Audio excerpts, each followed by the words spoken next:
Assalamualaikum warahmatullahi wabarakatuh. Alhamdulillahi rabbil alamin, wal aqibatu lil muttaqin, wal hadi ila siratin mustaqim. Asyhadu an la ilaha illallah wahdahu la syarika lah, wa asyhadu anna Muhammadan abduhu wa rasuluh. Allahumma salli ala sayyidina Muhammad wa ala alihi wa sahbihi wa sallim. Amma ba'd. Allahumma lakal hamdu wa ilaikal mustaka wa antal musta'an, wa la hawla wa la quwwata illa billahil aliyyil azim. Wa qala nabiyuna Muhammadin sallallahu alaihi wasallam, ar-rahimun yarhamahumullah, irham man fil ardi yarhamka man fis samai. Sadaka Rasulullah sallallahu alaihi wasallam. Pertama sekali kita panjatkan puji dan syukur kepada Allah Subhanahu wa taala dengan hidayah, taufik, i'anah dan ketentuan yang baik daripada Allah. Malam ini saya dan tuan-tuan dihimpunkan oleh Allah di dalam rumah. Ijtima' ini, perhimpunan ini bukan kehendak kita. Walaupun kita merancang sedaya upayanya,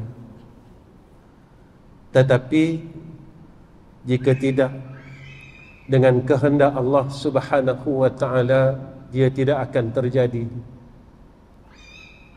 Seseorang yang dapat hadir di dalam rumah Allah bukan disebabkan dia sihat.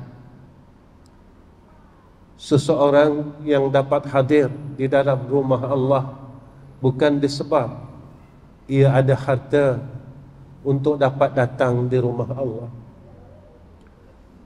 Seseorang yang hadir di dalam rumah Allah bukan disebabkan dia ada kekuatan untuk hadir. Tetapi kita dapat hadir dan berhimpun pada malam ini adalah kerana kehendak Allah dan kasih sayang Allah. Kita jangan terlupa, sewaktu kita sihat dahulu, di manakah kita berada. Kita jangan lupa, sewaktu kita sedang kuat dulu, di manakah kita berada. Dan kita jangan lupa, sewaktu masa kita dalam keadaan penuh dengan ruang dan peluang, di manakah kita berada. Tetapi di saat-saat akhir, tuan-tuan, ketika umur kita mencecah 60 tahun, 70 tahun, 50 tahun, sebenarnya bukan umur kita panjang,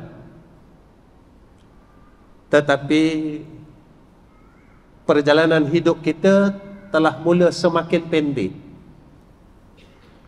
Sebab kita tidak tahu bilakah saat kematian kita yang dirahsiakan oleh Allah Subhanahu wa taala. Antara perkara yang dirahsiakan oleh Allah kepada hamba ini yang dijelaskan oleh Rasulullah sallallahu alaihi wasallam, dua perkara. Yang pertama, kata Sayyidina Rasul, bila kita lahir dan di manakah kita lahir.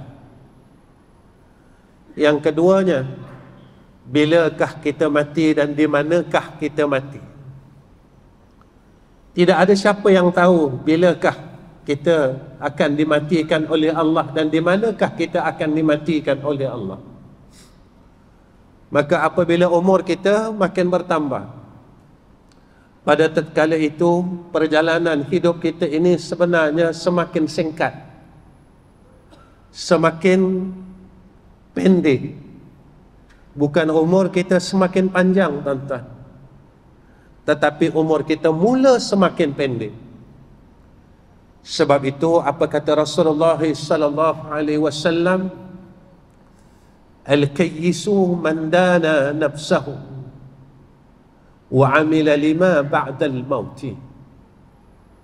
Orang yang cerdik, Nabi kata, bukan orang yang cerdik ilmunya banyak, bukan orang yang cerdik orang yang ada sijil yang bergulung-gulung, tetapi Nabi nyatakan kepada kita, al-kayyisu man dana nafsahu. Orang cerdik itu orang yang sentiasa memperbaiki dan melawan hawa nafsunya. Nafsu kita yang belum jadi orang baik, tuan-tuan. Allah sebenarnya tak minta kepada kita terlalu banyak. Allah mahukan kita menjadi insan yang saleh. Wal asri innal insana lafi khusrin illa alladhina amanu wa amilus salihat ila al-akhir al-ayat. Kalau kita seorang ayah, jadilah ayah yang saleh, ayah yang baik. Kalau kita seorang guru, jadilah seorang guru yang baik. Kalau kita seorang jiran, jadilah seorang jiran yang baik. Kalau kita seorang abang, jadilah seorang abang yang baik. Kalau kita seorang adik, jadilah seorang adik yang baik. Allah minta kita jadi orang baik, ya tuan-tuan. Lalu Allah menjadikan asbab kepada kita, anugerah demi anugerah yang Allah berikan kepada kita, supaya kita ini jadi orang yang lebih baik. Sebab itu apa yang Allah nyatakan dalam Al-Quran, la in syakartum la azidannakum wa la in kafartum inna azabi lasyadid. Nikmat yang Allah berikan kepada kita jika kita syukur. Apa nikmat yang Allah berikan kepada kita? Terlalu banyak, sehingga kan Allah nyatakan kepada kita dan ingatkan kita, jika kita ingin hitung akan nikmat Allah, la tuhsuha, kamu tak boleh hitung nikmat Allah. Daripada mula kita dilahirkan oleh ibu kita daripada rahimnya, maka bermula di situlah kita mengambil nikmat Allah satu persatu, sehinggalah saat ini. Dan kita mudah lupa dengan pertolongan Allah. Tuan-tuan, saya dan tuan-tuan, kita ada zaman muda kita masing-masing. Pejamlah mata dan renunglah, di mana zaman muda kita dulu. Kalau ikutkan, tidak ada ruang untuk kita mendapat kebaikan. Dengan kesalahan dan kejahatan yang kita buat semasa kita dikurniakan umur muda. Dan kita tidak pernah minta pun untuk menjadi insan yang baik. Kita tak pernah minta pun untuk berada di dalam masjid Allah. Kita tak pernah minta pun untuk berada di dalam majlis ilmu. Kita tak pernah minta pun dengan Allah, jadikan aku orang yang fatahajjat bihi nafilatan lak asa an yab'athaka rabbuka maqaman mahmuda. Tetapi dengan kasihannya Allah, sifat Rahman dan Rahimnya Allah, lalu Allah pilih saya dan tuan-tuan pada malam ini berada di dalam rumahnya, dengan kita tidak pernah meminta pun. Saya pejam mata dan saya kenangkan kembali, pernah tak aku minta kepada Allah, sewaktu usia mudaku, ya Allah, jadikan aku orang baik. Ketika saat-saat kita sedang melakukan kesalahan dan kejahatan, di saat kita berada dalam lembah kehinaan, di saat kita melakukan kemaksiatan, pada masa itu kita tidak pernah ada kesadaran langsung, dan kita tidak pernah meminta kepada Allah, ya Allah, jadikan aku orang baik. Tetapi rahmat Allah kepada kita, Lalu Allah kutip saya dan kutip tuan-tuan semua daripada lembah kejahatan, kesalahan, kemaksiatan yang mana dulu kita pernah berkecimpung di dalam dunia riba, kita pernah berkecimpung di dalam dunia maksiat, kita pernah berada di alam kemaksiatan.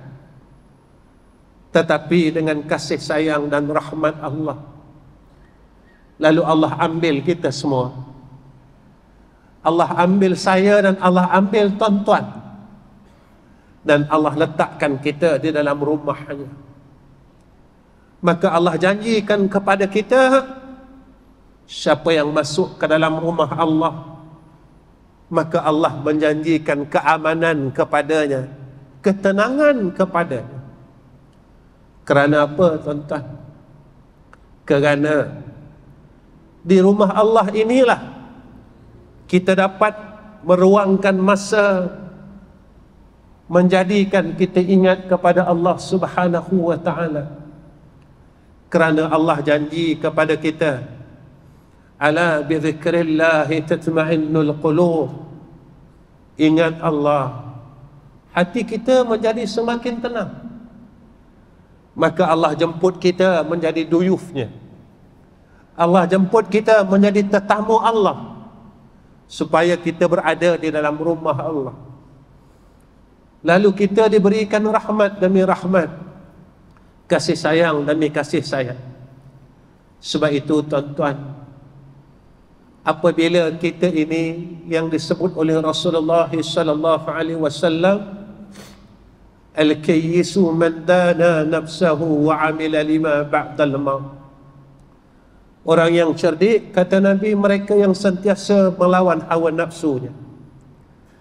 Hawa nafsu yang tak mau balik jumpa Allah.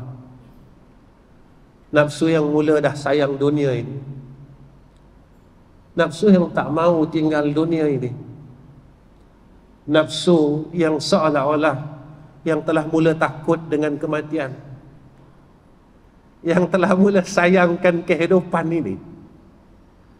Sehingga kan setiap minggu Allah ingatkan kepada kita supaya kita tidak lalai. Fadhuqu bima nasitum liqa'a yaumikum hadza. Setiap minggu Allah ingatkan kepada kita supaya kita ini tidak lalai. Ingat, besok kita akan ada pertemuan. Saat pertemuan ini, kata Allah, setiap minggu, setiap pagi Jumaat, imam akan baca surah As-Sajdah. Dia akan ingatkan kita. Sebenarnya bukan imam yang ingatkan kita, tetapi dengan kasih dan sayang Allah, Allah ingatkan kita setiap minggu. Fadhuqu bima nasitum liqa'a yaumikum hadha. Kalau kita lupa akan pertemuan ini, yang akan satu masa kita akan bertemu dengan Allah, satu masa kita akan dihimpunkan di yaumul mahsyar, maka kita akan menerima azab daripada Allah Subhanahu wa ta'ala. Saat orang yang bijak, kata Rasulullah, mereka yang sentiasa lawan hawa nafsunya dan sedar bahawa hidup ini ada hujungnya, hidup ini ada pengakhirannya, hidup ini ada titik noktahnya. Kullu nafsin dha'iqatul maut. Tiap-tiap yang bernafas pasti akan menemui kematian. Tuan-tuan, suka tidak suka pasti mati, redha tidak redha pasti mati, sedia tidak sedia pasti mati, mahu tidak mahu pasti mati, percaya tidak percaya pasti mati. Tetapi pernahkah kita berfikir, bagaimana saat kematianku? Bagaimana akan waktu kematianku? Adakah aku dapat mati mengucap kalimah la ilaha illallah, ataupun aku tidak boleh mati dalam keadaan dapat mengucap la ilaha illallah. Bagaimana orang yang dapat mati dalam keadaan mengucap la ilaha illallah? Mereka yang sentiasa berusaha mandana nafsahu, mereka lawan hawa nafsunya, mereka mula berusaha dan mujahadah untuk jadi orang baik. Kalau semasa hidup kita masih ada kejahatan yang masih kita tidak boleh tinggalkan, takut kita tak boleh jadi di kalangan orang yang baik, takut kita tak boleh jadi, tidak boleh dikurniakan mati husnul khatimah. Kalau masa hidup ini kita masih lagi tidak boleh meninggalkan maksiat dan kejahatan, masih lagi tak boleh tinggal cerita aib orang lain, masih lagi tak boleh tinggal menceritakan keburukan orang lain, bagaimana kita nak dapat husnul khatimah? Kalau masa hidup ini kita masih lagi tidak boleh meninggalkan membenci orang lain dan menghina orang lain, bagaimana kita dapat mati dalam keadaan husnul khatimah? Tuan-tuan, kalau tuan-tuan baca sejarah Sayyidina Rasulina Muhammad sallallahu alaihi wasallam, kalaulah tuan-tuan melihat tidak ada ruang dalam hidup Nabi ini membenci orang lain, tuan-tuan, sebab itu bila sampai saja bulan Rajab ini, orang akan cerita tentang Isra' Mi'raj. Isra' Mi'raj ini, tuan-tuan, Allah anugerahkan kepada Sayyidina Rasul. Tahun itu dinamakan tahun kesedihan. Nabi terlalu sedih, tuan-tuan. Sedih yang pertama ketika Allah matikan bapa saudaranya, ketika bapa saudaranya sedang nazak. Sayyidina Rasul berada di tepinya. Lalu Sayyidina Rasul mengatakan, wahai bapa saudaraku, ucaplah la ilaha illallah Muhammadur Rasulullah. Abu Jahal berada di sisinya. Wahai Abu Talib, apakah engkau akan meninggalkan akan agama nenek moyang? Rasulullah tak pernah serik, tuan-tuan. Terus Rasulullah ajarkan kepada Abu Talib, la ilaha illallah, la ilaha illallah. Akhirnya bapa saudaranya masih tidak menerima Islam itu sendiri. Lalu Nabi kata apa kepada Abu Talib? Wahai bapa saudaraku, jika boleh aku ini memohon ampun atas kesalahanmu, maka aku akan meminta kepada Allah Subhanahu wa ta'ala. Maka turun wahyu, innaka la tahdi man ahbabta walakinna Allah yahdi man yasha. Sesungguhnya engkau, hai Muhammad, la tahdi man ahbabta, engkau tidak mempunyai hidayah bagi siapa-siapa orang yang kau sayang. Walakinna Allah, akan tetapi Allah, yahdi man yasha, dia yang akan memberi hidayah siapa-siapa yang dia kehendaki. Kita sebagai seorang hamba Allah mampu meminta dengan Allah. Tuan-tuan, dalam hal meminta ini kadang-kala kita cepat bosan. Para nabi sebelum Nabi Muhammad sallallahu alaihi wasallam, mereka meminta belasan tahun, tuan-tuan. Belasan tahun mereka meminta. ada yang 18 tahun, ada yang 12 tahun. Mereka meminta kepada Allah Subhanahu wa taala tanpa bosan, tuan-tuan. Kita, tuan-tuan, hati kita yang penuh dengan kekaratan, kekejian, kemaksiatan, kita cepat bosan minta dengan Allah. Walaupun sampai sekarang kita masih belum dapat jadi orang yang baik pada sisi Allah, kita bosan minta dengan Allah. Tuan-tuan, sampai hari ini saya masih gagal untuk istiqamah bangun malam setiap malam untuk sujud kepada Allah. Pernahkah kita menangis kerana kita masih lagi tidak dikurniakan akan amalan orang-orang saleh? Pernahkah kita ini merasa kesal, kenapa aku tidak dikurniakan amalan seperti mana amalan orang-orang saleh? Tetapi kita bosan untuk memohon kepada Allah.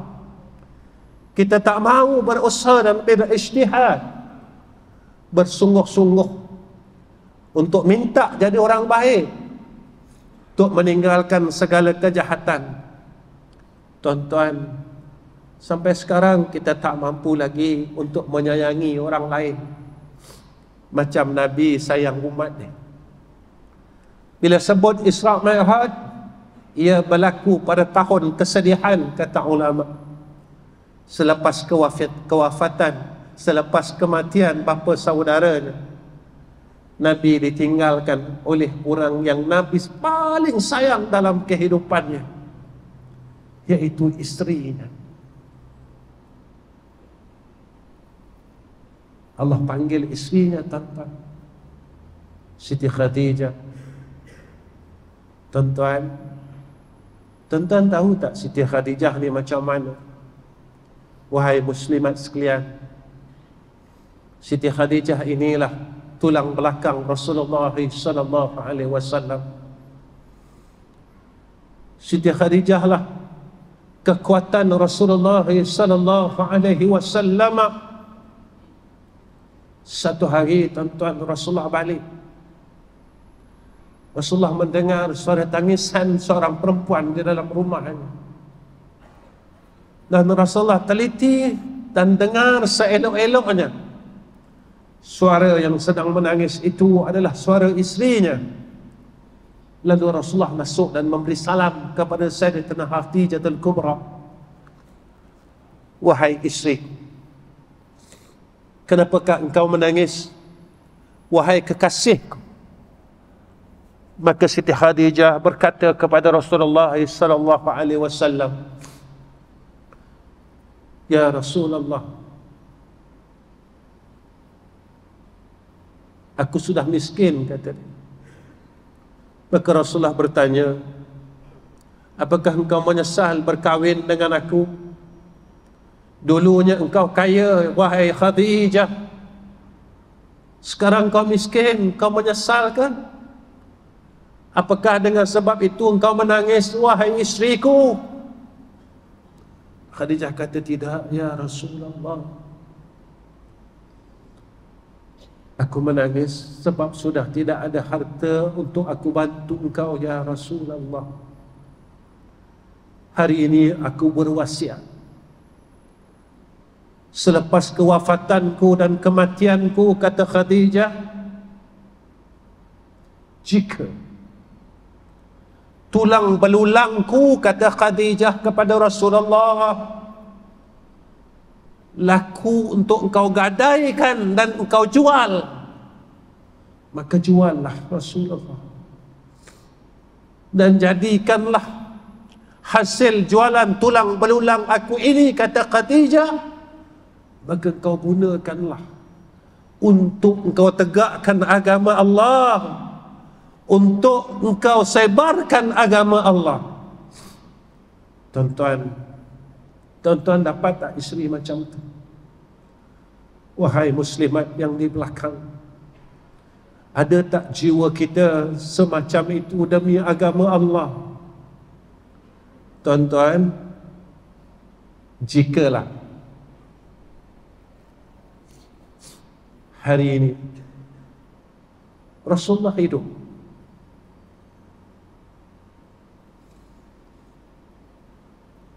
Dan dia melihat umatnya dalam keadaan kerosakan agamanya, akhlaknya rosak, agamanya rosak. Kita memaki satu sama lain, kita membuka aib saudara se-Islam kita, kita menghina saudara se-Islam kita, walaupun perkara itu telah diharamkan oleh Allah Subhanahu wa ta'ala. Dan jika Rasulullah bertanya kepada kita apa yang sedang terjadi, apakah jawapan kita kepada Rasulullah sallallahu alaihi wasallam? Apakah jawapan kita yang akan kita berikan kepada baginda Rasul? Tuan-tuan, sebab itulah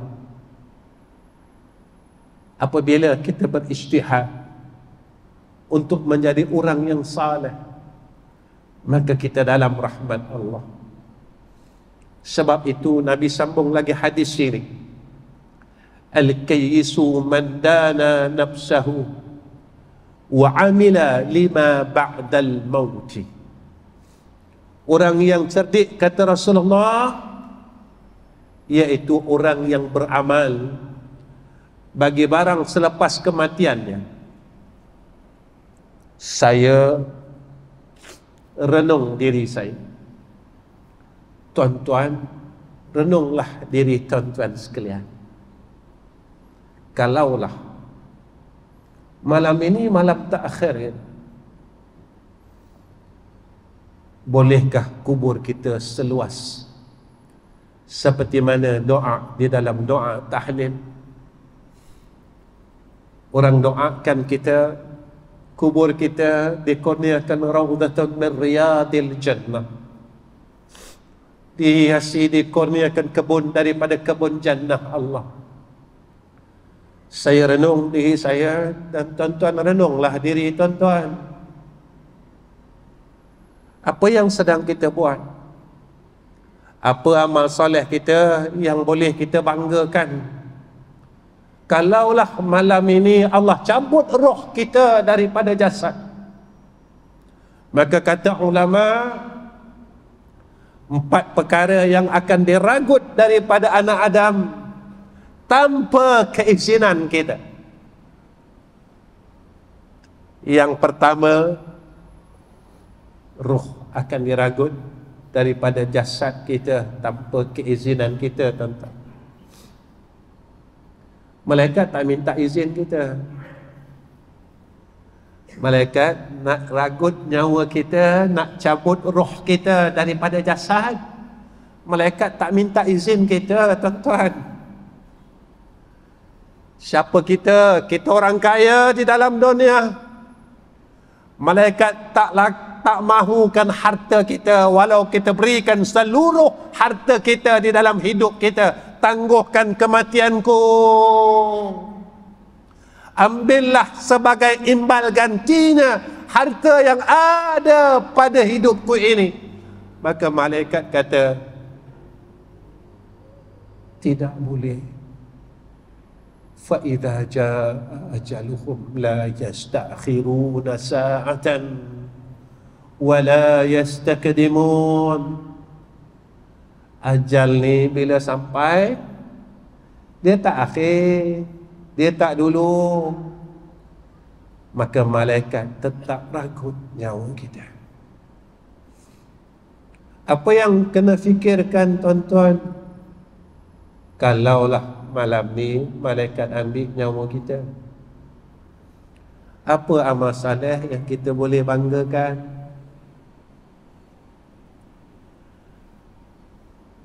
Sedekah kita banyak mana? Sembahyang sunat kita banyak mana?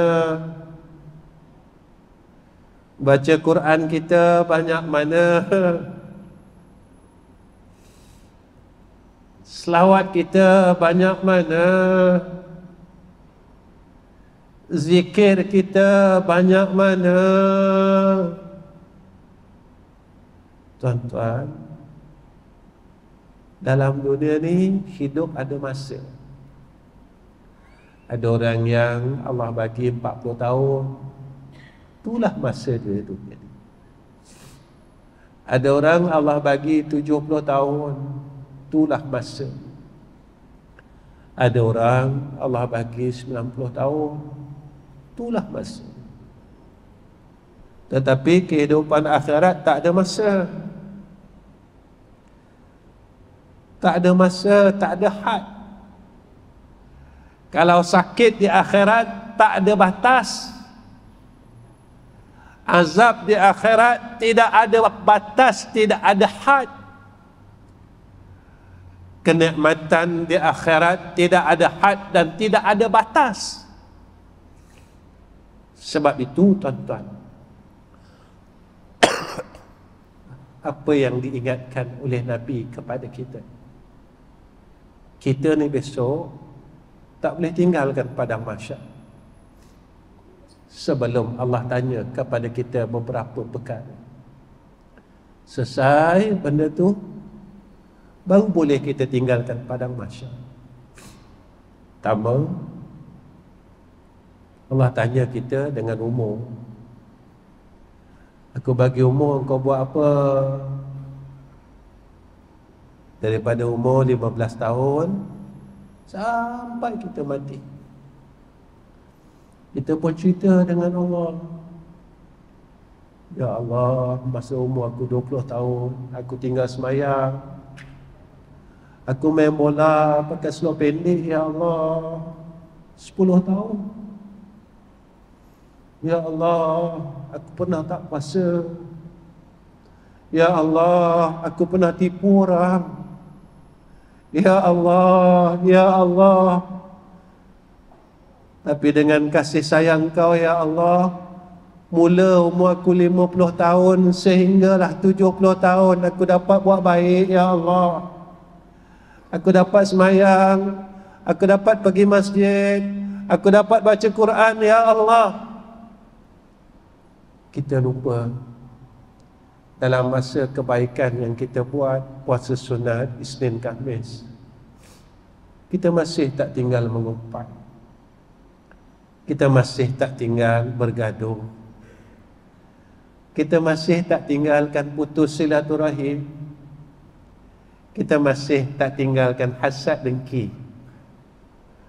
Walhal Nabi pesan dekat kita, orang yang mengumpat ini seluruh amal solehnya dihapuskan oleh Allah. Orang yang hasad dengki, bergaduh dengan adik-beradik, habis semayangnya. Orang yang hasad dengki, Nabi kata, habis puasanya, habis umrahnya, habis wakafnya.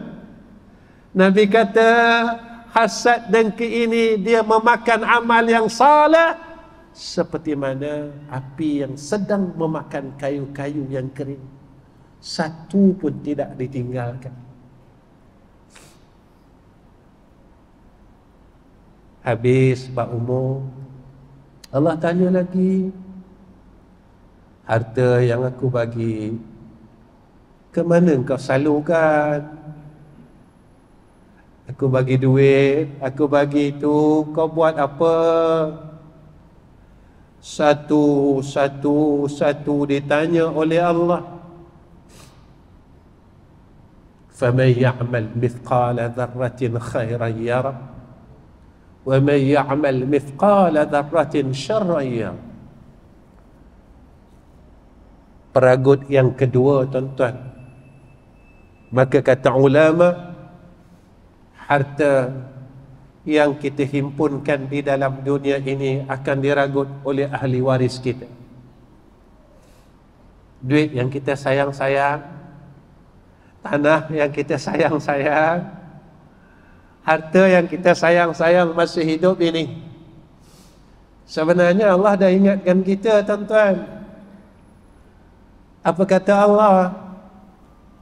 Ya Allah, Boleh tak kau tangguhkan kematianku?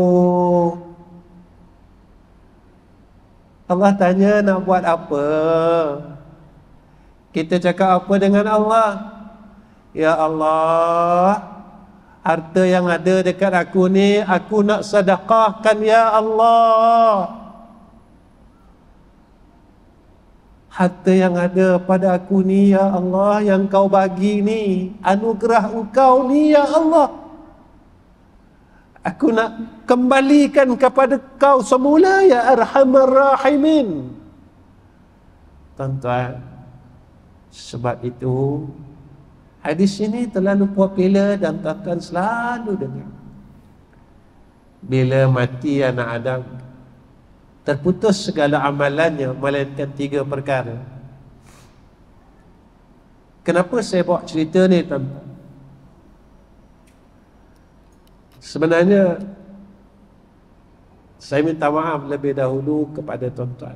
Kalau saya cerita benda ni, sebenarnya tuan-tuan pun maklum sebenarnya. Cerita ni tuan-tuan maklum, tapi saya nak ceritalah. Saya 4-5 hari lepas, saya sebenarnya bawa balik daripada umrah dengan keluarga saya. Hati saya sentiasa merintih, tuan-tuan.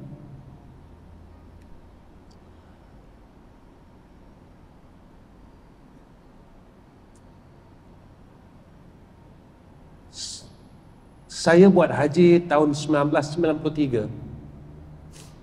Itu haji pertama saya, tuan-tuan, 1993. Kalau tuan-tuan yang buat haji seawal 90-an, tuan-tuan akan nampak orang-orang di Madinah ini, mereka akan jaga aurat mereka sendiri. Tuan-tuan tak akan nampak perempuan-perempuan yang membuka aurat. Mereka akan memakai tudung tutup litup sehingga wajah-wajah mereka tidak akan mempertontonkan kepada laki-laki yang bukan mahram. Tetapi apa yang saya boleh kongsikan dengan tuan-tuan, sekembalinya saya daripada Al-Haramain ini, tuan-tuan, hati saya merintih, tuan-tuan. Yang mana saya lihat sendiri perempuan-perempuan, wanita-wanita Muslim telah berani membuka aurat-aurat mereka, tuan-tuan, di hadapan Masjidun Nabawi.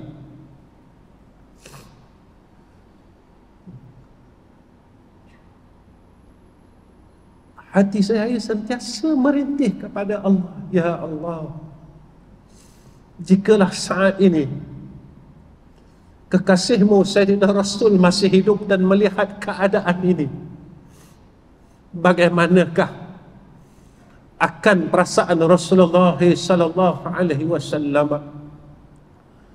Isu ini bukan yang saya nak ketengahkan kepada tuan-tuan, tetapi yang saya nak ketengahkan kepada tuan-tuan, sebenarnya kita sedang berada di zaman yang terlalu akhir. Kita berada di satu zaman yang terlalu hujung, tuan-tuan. Perjalanan saya daripada Madinah ke Makkah Mukarramah, tuan-tuan, orang kata kalau musim sejuk di negara Arab akan tumbuhnya rumput-rumput hijau. Tuan-tuan, tahun 90-an dulu, sama ada musim panas atau musim sejuk, padang pasir tidak menjadi padang hijau seperti mana padang bola. Tetapi kini padang pasir telah mula subur, gunung-gunung telah mula dihijaukan oleh rumput-rumput yang terlalu indah. Saya bukan menceritakan tentang rumput-rumput dan pasir-pasir yang mula telah menjadi hijau dan menjadi seolah-olah menjadi padang-padang rumput yang indah. Yang saya ingin ceritakan kepada tuan-tuan, apa yang disebut oleh Rasulullah sedang berlaku. Maka Rasulullah nyatakan kepada kita, apabila sampai sahaja saat dunia ini akan dikiamahkan oleh Allah, maka padang-padang pasir akan mula menjadi hijau, kata Nabi. Padang-padang pasir yang kering, kata Rasulullah, akan mula indah, subur dengan rumput-rumput dan pohon-pohon yang hijau. Maka saat itu, kata Rasulullah, maka saatnya dunia ini hampir diqiyamahkan oleh Allah. Tuan-tuan, saat padang-padang pasir yang dulunya kering sekarang telah mula hijau, saat itulah kita sedang hidup. Saat itulah kita sedang hidup dan kita masih hidup. Dan saat dunia ini berada di hujungnya, saat itu juga kita masih lagi belum dapat meninggalkan mengumpat.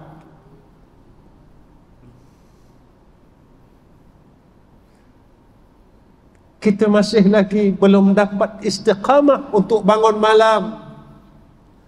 Walaupun setiap minggu kita diingatkan, fala ta'lamu nafsum ma ukhfiya lahum min qurrati a'yun. Walaupun setiap minggu kita diingatkan oleh Allah, tatajafa junubuhum 'anil madaji'i yad'una rabbahum khawfan wa tama'a wa mimma razaqnahum yunfikun. Walaupun saat yang disebutkan oleh Rasulullah sallallahu alaihi wasallam terjadi satu dan saat apa yang disebut oleh junjungan Nabi kita Muhammad sallallahu alaihi wasallam itu, dan saat itu kita masih hidup. Saat itu saya sedang bercakap, tetapi apa yang merisaukan kita, kita belum jadi orang baik macam mana yang dikehendaki oleh Allah dan Sayyidina Rasulina Muhammad sallallahu alaihi wasallam. Tuan-tuan, macam mana kita nak masuk syurga? Sembahyang sunat, ba'diyah maghrib, qobliyah maghrib pun kita gagal. Macam mana kita nak masuk syurga, tuan-tuan? Ba'diyah isyak pun kita gagal. Macam mana kita nak masuk syurga, tuan-tuan? Sembahyang sunat witir pun kita gagal setiap malam. Macam mana kita nak masuk syurga, tuan-tuan? Lidah kita sehari semalam ini kita gunakan bukan untuk Allah pun. Kita banyak cerita hal orang, kita banyak sebut hal orang, kita banyak cerita hal dunia, kita cerita hal itu dan hal ini. Berapa patah perkataankah yang kita gunakan selama 24 jam ini yang kita sebut nama Allah?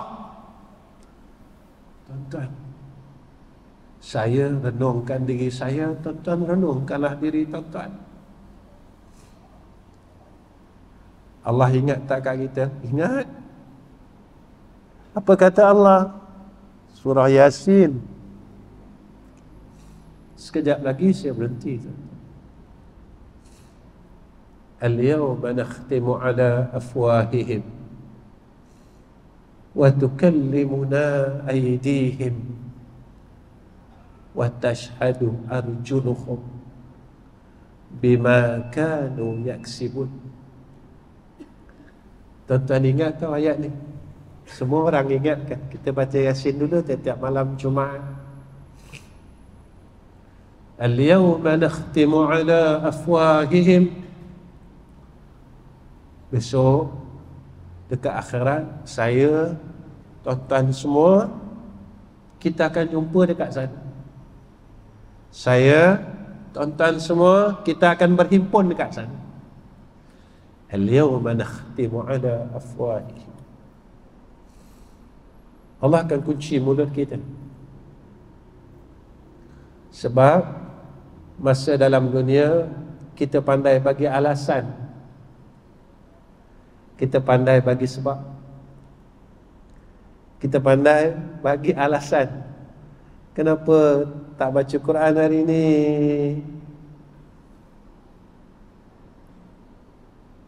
Kenapa tak zikir hari ni? Kenapa tak selawat hari ni? Kenapa tak tasbih hari ni? Kita cakap saya sibuk. Padahal tasbih inilah yang akan kawankan kita dalam liang lahat. Quran inilah yang akan kawankan kita dalam liang lahat. Zikir inilah yang akan kawankan kita dan temankan kita dalam liang lahat. Tuan-tuan, kawan-kawan kita ni semua tinggalkan kita. Nabi kata 3, 2 akan iring kita ke liang lahat, 1 akan jadi teman. Mana 2? 1 keluarga, kawan-kawan, 1 harta, yang kedua harta. Dia sampai tepi liang aja. Yang jadi kawan kita, inilah tuan-tuan, yang kita duduk 1 jam dalam masjid malam ni. Jadi amal saleh kita. Jadi amal saleh saya. Jadi amal saleh tuan-tuan. Dan malaikat sedang mendoakan kita tuan-tuan malam ni. Antara golongan yang mendapat selawat daripada malaikat, yakni keampunan daripada malaikat, orang yang sedang berada dalam majlis ilmu. Tuan-tuan, kita tanya diri kita, aku belajar bertahun-tahun ni, aku dapat tak jadi orang baik?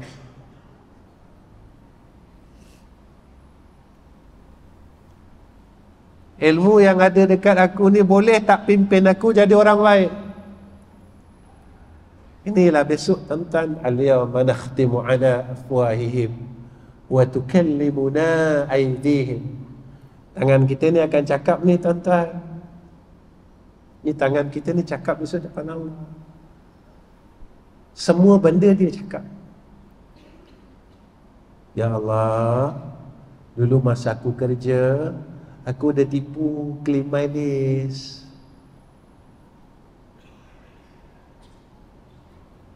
Aku tipu claim minyak. Aku pindah ya Allah 200 kilo, aku tulis 400 kilo ya Allah. Yang tulis tangan mana ni? Tangan ni yang tulis. Tangan ni akan mengadu di hadapan Allah Rabbul Jalal. Tapi dosa tu kita lupakan. Dosa tu kita dah tak ingatkan. Siapa yang akan halalkan ni? Dosa kita dengan makhluk, kita kena minta maaf. Siapa nak maafkan kita? Itu yang besok kita di padang mahsyar, kita masih tunggu lagi orang yang akan memaafkan dan meredakan segala harta yang kita telah makan secara yang haram. Kita tunggulah. Kita cakap dengan Allah, ya Allah, kenapa aku tak boleh masuk syurga lagi? Majikan kau masih tak halalkan lagi. Tangan kau yang khianat dulu ni, majikan kau yang kau khianat dulu, dia masih tak halalkan lagi. Tuan-tuan, tunggu tu pun satu azab. Jangan lupa tuan-tuan, wa tashhadu arjuluhum bima kanu yaksibun. Kaki kita akan jadi saksi mana kita pergi, apa kita buat. Tuan-tuan yang dirahmati oleh Allah Subhanahu wa taala, saya rasa cukup setakat ini pertemuan saya dengan tuan-tuan. Cuma dia akhir kalam saya Saya teringat satu hadis daripada Nabi sallallahu alaihi wasallam. Siapa yang akhir kalam dia masih sempat lagi membaca suratul Ikhlas, Nabi kata dia mati dalam keadaan husnul khatimah. Tuan-tuan, kita tengok satu hadis lain, Allah Subhanahu wa ta'ala akan memberikan kita ruang untuk berbuat kebaikan yang kita istiqamahkan di dalam hidup kita. Kalau masih hidup kita ini kita selalu istiqamah sedekah, Allah akan bagi peluang itu. Kita dah sedekah, baru kita mati. Kalau kita rajin sembahyang tahajud, tak pernah tinggal, Allah akan bagi kita peluang sembahyang tahajud dulu, baru Allah matikan kita. Kalau kita rajin sembahyang duha, Allah bagi peluang kita sembahyang duha dulu, tuan-tuan, baru Allah matikan kita. Kalau kita rajin baca Qul Huwallahu Ahad, masih hidup ni kita amalkan, besok sebelum kita nak mati Allah bagi lagi peluang. Selesai baca Qul Huwallahu Ahad, baru Allah matikan. Macam mana dari sekarang, tuan-tuan? Kerana umur ni modal. Umur ni lah modal kita. Allah masih bagi tuan-tuan umur, saya umur. Dan saya pun tak tahu bila saya balik bertemu Allah. Saya sendiri pun tak tahu. Mungkin masa yang terdekat saya akan dipanggil oleh Allah menemui Rabbul Izzah. Kalau kita tak gunakan modal ini yang Allah berikan kepada kita, kita rugi. Jadi malam ini saya serulah diri saya dan tuan-tuan, kita kumpulkan suratul Ikhlas. Jangan tunggu orang sedekahkan surah Ikhlas kat kita, tuan-tuan. Dia bagi kita 3 malam je. Kita kan 100 orang, kali 3 baru 300, tuan-tuan. Itu pun kalau kita ada duit, buat kenduri tahlil. Kalau tak ada duit, orang lupakan kita sebab kita miskin. Zaman ni kalau kita miskin, orang akan tinggalkan kita. Kalau kita miskin, orang akan lupakan kita. Kita tak ada duit, kita miskin, kita tak boleh buat kenduri tahlil, orang tak bagi kita suratul Ikhlas 3 kali, tuan-tuan, setiap seorang, sebab kita tak ada duit. Kita tak mampu nak buat kenduri tahlil. Tuan-tuan baca sendiri, himpun sendiri. Kalau sehari boleh baca 100, sebulan kita ada 3,000. 10 bulan kita ada 30,000. Kalaulah Allah hidupkan kita lagi 5 tahun, kita dah kumpul bekal 15,000, tuan-tuan, senang-senang aja. Ustaz, kenapa nak baca Qul Huwallahu Ahad? Surah tu paling pendek, tuan-tuan, tapi pahalanya besar, kata Nabi. Nabi kata siapa yang membaca sekali suratul Ikhlas, menyamai seperti mana dia membaca 1/3 Quran. Kalau dia baca 3 kali, menyamai dia membaca sebuah Al-Quran. Kalau sehari dapat 100, sebulan dapat 3,000. Maknanya kita dah baca 1,000 kali Al-Quran dalam masa sebulan. Rahmat Allah luas tak, tuan-tuan? Luas.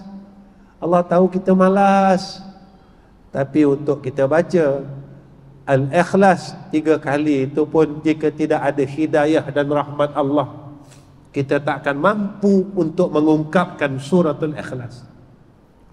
Jadi tuan-tuan, saya seru sekali lagi, saya seru diri saya seru tuan-tuan, mulai malam ni kita himpun sama-sama ya tuan-tuan, surah Ikhlas tiap-tiap hari 100 kali. Mudah-mudahan Allah himpunkan kita juga dalam syurganya yang sama di akhirat. Dan tuan-tuan, malam ini dengan rasa rendah dirinya, saya ingin ajak tuan-tuan semua yang ada, yang hadir pada malam ini. Nabi pesan dekat kita. Nabi kata, siapa yang melakukan salat sunat ba'da Isya 4 rakaat, sama ada dengan 2 salam, 4 rakaat 2 salam, ataupun 4 rakaat 1 salam.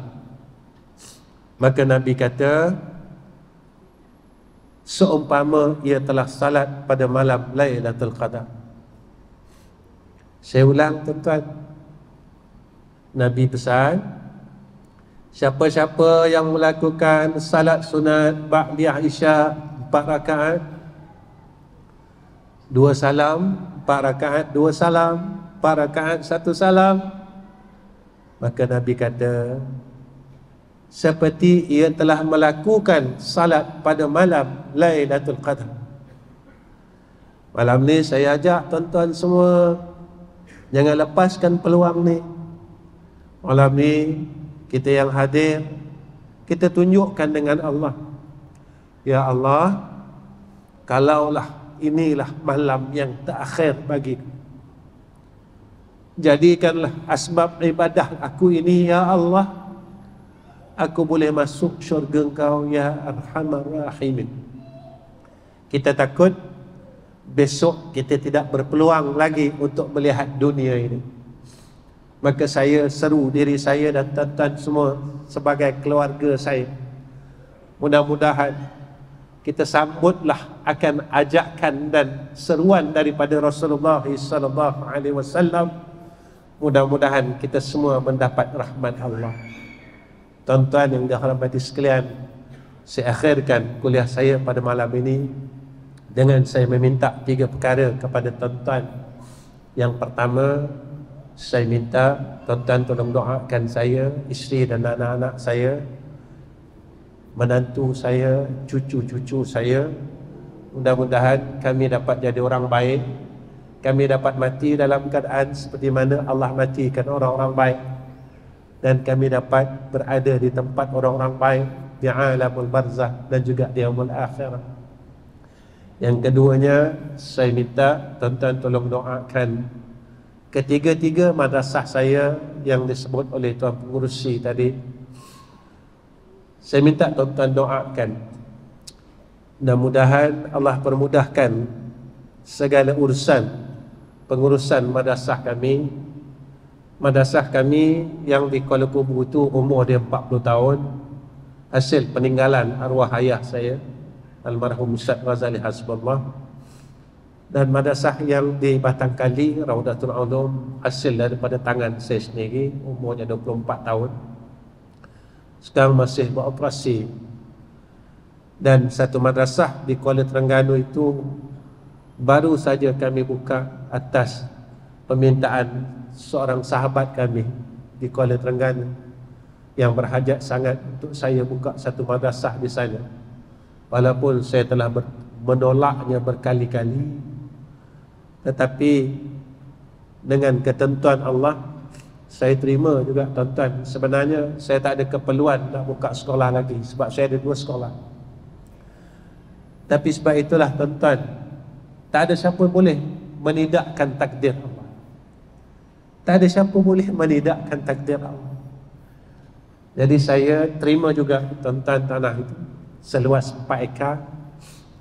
Dan sekarang masih kami sedang proses membangunkan madrasah itu. Untuk pengetahuan tuan-tuan, kami sedang membangunkan masjid di madrasah itu seluas 11,000 kaki persegi.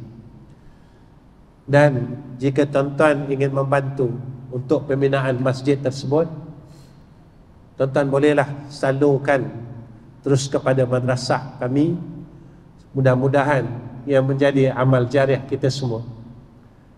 Sebenarnya untuk pengetahuan tuan-tuan, saya buka madrasah tak macam orang lain.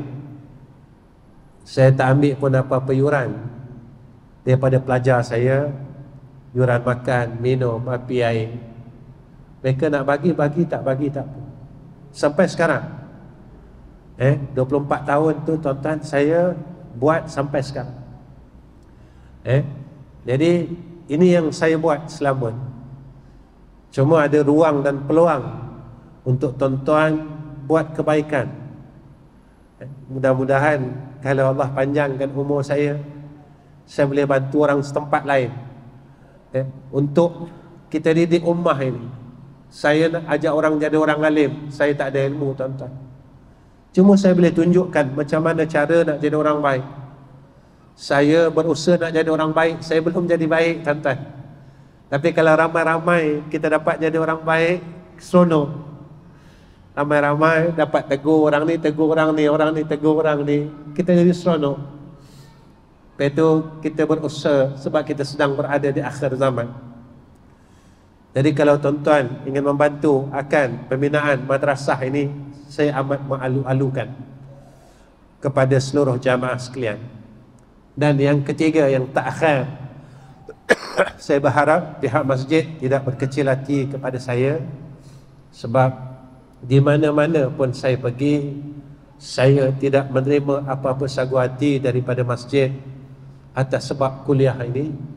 Walaupun bukan di Ipoh saja, tuan-tuan, di mana pun saya pergi, di utara, di Kuala Terengganu, di Kelantan, di Sarawak, di mana-mana saya pergi, memang saya tak ambil apa-apa sagu hati masjid. Kenapa saya tak ambil? Bukan sebab saya ada duit, tak. Saya cerita pada awal tadi dengan tuan-tuan, kita ada zaman muda kita masing-masing. Kita tak tahu Allah dah ampunkan belum kesalahan kita. Kita tak tahu Allah dah hapuskan belum akan kesalahan kita pada suratan amal kita. Maka saya jadikan akan asbab ini, Allah beri saya ruang untuk saya berada di masjid-masjid. Mudah-mudahan ini jadi amal saleh saya yang terakhir. Mudah-mudahan Allah terima amal saleh saya ini, sehingga kan saya pernah minta dengan Allah, ya Allah, jika engkau ingin matikan hamba-Mu ini, matikan dalam dua keadaan. Satu, sedang aku sujud kepada Engkau ya Arhamar Rahimin. Yang kedua, sedang aku menyampaikan akan risalah-Mu pada umat. Inilah doa saya, tuan-tuan. Tuan-tuan tolong doakan saya, insya-Allah.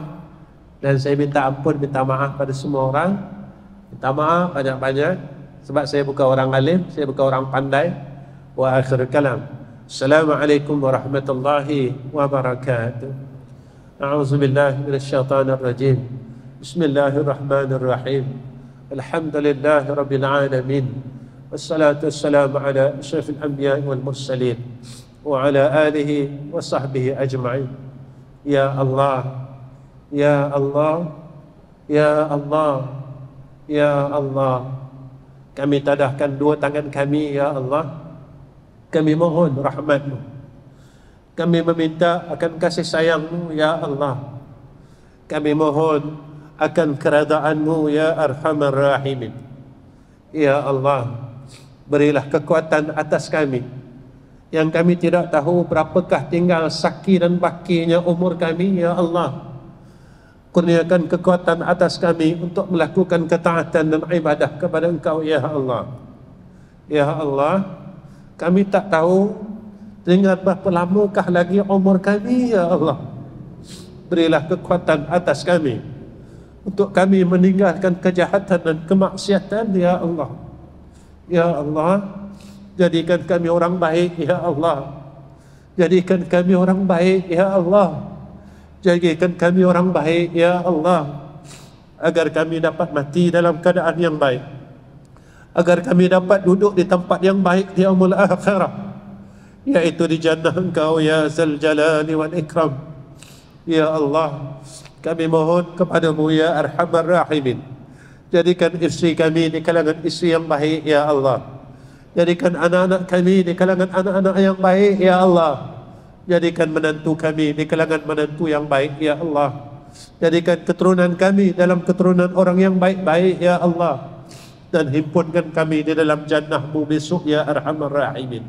Wa sallallahu ala Sayyidina Muhammad wa ala alihi wa sahbihi wa baraka wa sallam. Walhamdulillahi rabbil alamin. Takabbalallahu minna wa minkum.